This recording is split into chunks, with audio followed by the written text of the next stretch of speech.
God, speak to us, for your people are listening. Speak to us, for our ears are open. And may these words of my mouth and this meditation of my heart be pleasing in your sight. Lord, my rock and my redeemer. Amen. Amen. So I realize that a good chunk of our Christian life is full of asking questions. Because we are in this constant state of gaining knowledge. We ask, God, what is the will of my life? What next steps do I need to take? Should I accept this job? God, where do you want me to go? What do you think of this relationship? God, what should I eat for dinner? Sometimes we ask questions that are rooted in our experiences, in our struggles. We ask, God, why does good things or bad things happen to good people? In the book of 1 Kings, the prophet Elijah is found running away from danger. He's found meandering around in the desert in this depressed stupor. He's not eating right. He's not taking care of himself because he's anxious and afraid of what will happen to him. And he's in this state that he wishes death upon himself, and that can be the reality at times. But towards the end of the story, God shows up. The catch, though, is that God doesn't appear in this grand gesture. God doesn't show up in the wind. God doesn't show up in the earthquake. God doesn't show up in the fire. But the text says that God appears in a still, small voice. And so Elijah came to the understanding that God doesn't move in the way we want God to move. The problem is that we ask questions about theology and scriptures and decisions with an assumption of how God will do it. And so when the answer arrives, we miss it. Now, it would be easier if God would just put up a billboard and told you what to do, that as you're on your way to work, you looked up and it said, Amina, do this, Amina, do that, Amina, this is your divine assignment, Amina, this person isn't good for you. Faith would be easier if God revealed God's self in big ways, in big gestures. But we all know that the fact of the matter is that God moves quietly, and God speaks in a still, small voice. Yes. But I'm here to tell you that the good news is that we have an intercessor. And oftentimes we don't utilize this intercessor, or we utilize someone or something that does not have the answer we're looking for, nor the capability to find it and bring it back. And so today I propose that there is something missing in our lives. Today I propose that as you are discerning decisions and in the middle of inquiring about God, you need someone in the in-between.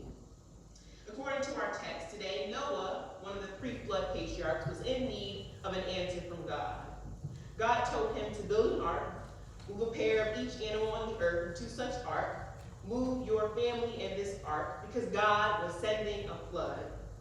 Scriptures say that the fountains of the great deep would burst apart and the floodgates of heaven would break open.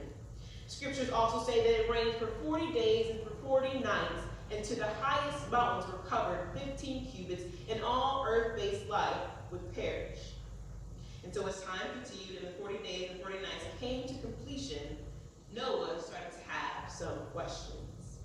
Like us, Noah needed an answer from God, and so he leans on an ancient form of communication.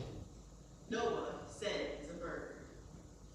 And so today I propose that God doesn't move in the way we want God to move, but in order to discern what God is doing in your life, what God is doing in your relationships, what God is doing in our society, we need to lean on an ancient form of communication.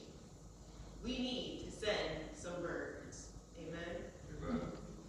Now, if you are here today needing a fresh word from the Lord, send the birds. If you find yourself in a difficult situation that only the divine would know the answer to, send the birds. When you can't seem to find or figure out if God's promises are in the process of being fulfilled, or if God was lying to you, send the birds, because these birds are your intercessor. But I want to take a quick second to clarify, because I'm not talking about those little things that flap their wings that fly in the sky. No, I'm talking about a very specific type of bird, because in the biblical text, this bird only symbolizes one thing, and that is the Holy Spirit.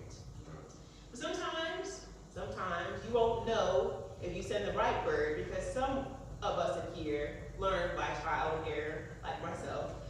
you don't know if you send the right bird until you send the wrong bird. But the basic premise of today is that you have to send something. You have to send the birds. In our text, it reads in verse 6 and 7, that after 40 days, Noah opened a window he had made in the ark and sent out a raven. And it kept flying back and forth until the water had dried up from the earth. Clearly, Noah sent out the wrong bird, because the raven did not find anything worth mentioning, and we know this because the raven did not come back at all. And it seems as though Noah is wasting his time. It seems as though in our own lives we ask questions, and it's like we're speaking into the void. We might ask our friends, they don't have the answer. We might ask our parents, they don't know. We ask religious leadership, they don't know. We ask the government, they don't know. We ask God, and we're met by silence. My question is, why? In another sermon, I would propose to you that God is always speaking, but I wonder if it's possible if we ask questions with the assumption of how the answer will show up.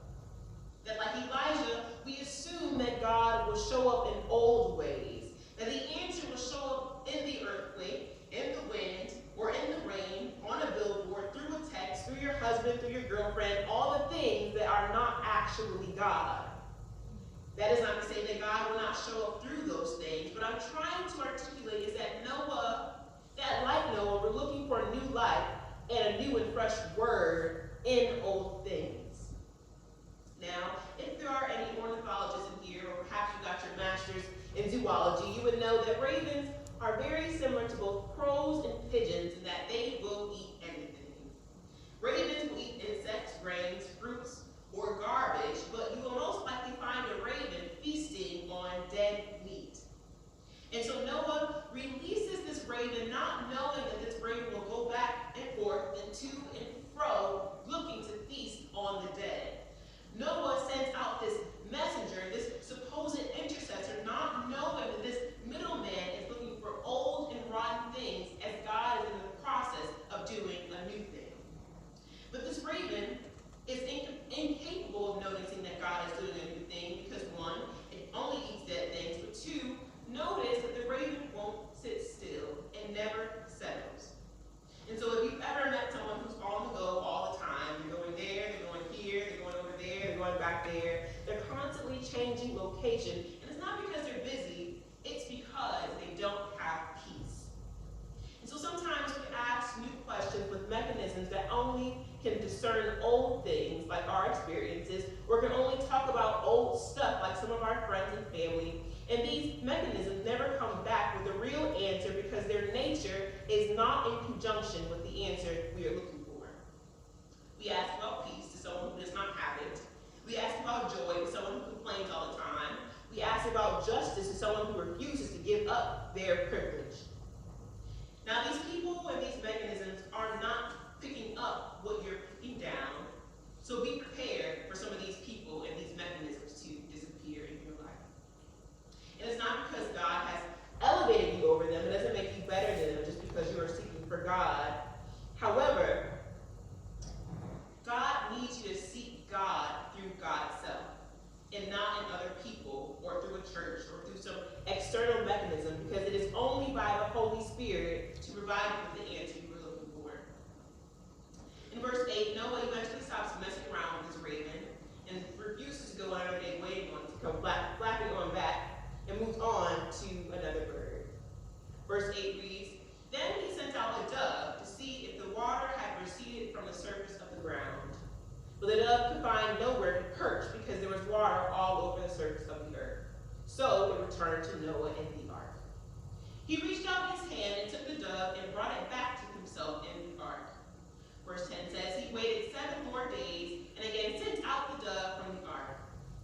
When the dove returned to him in the evening, there in its beak was a freshly plucked olive leaf. Then Noah knew that the water had receded from the earth." Verse 12 says, "He waited 7 more days and sent the dove out again, but this time it did not return to him."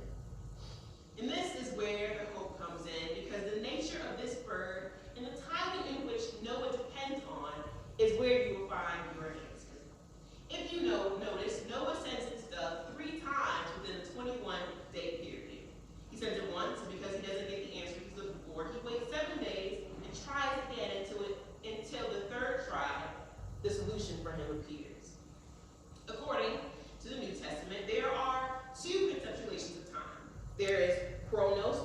refers to the chronological or sequential time, like days, weeks, and months.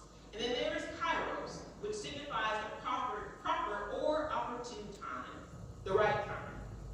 Now, I couldn't tell you about the Hebraic conceptualization of time. What I can tell you is that Noah isn't just waiting chronologically, but because the seventh day is the day of completion, it is the most opportune time to release this dove. Noah wasn't waiting on any time or any time. Noah was waiting on the right time. Now, to be clear, the amount of days isn't what's significant here. What's significant is that the number 7 symbolizes the right time. Noah knew that just because his bird didn't come back didn't mean that a new thing wasn't in the midst and that his questions would go unanswered. Because in his period of waiting, the waters were subsiding. And so this all means that in our waiting, God is working. Noah knew that if he kept trying and waiting and trying and waiting and trying, that he would get some answers, but his timing needed to be in alignment with God. Sometimes we ask things of God, and when we don't get them according to our own concept of time, we give up. Or we start a new thing. We start to ask God about a new thing and forget about the old thing we've been asked about. But we call God silent or indifferent when really we refuse to wait in order to see God show up.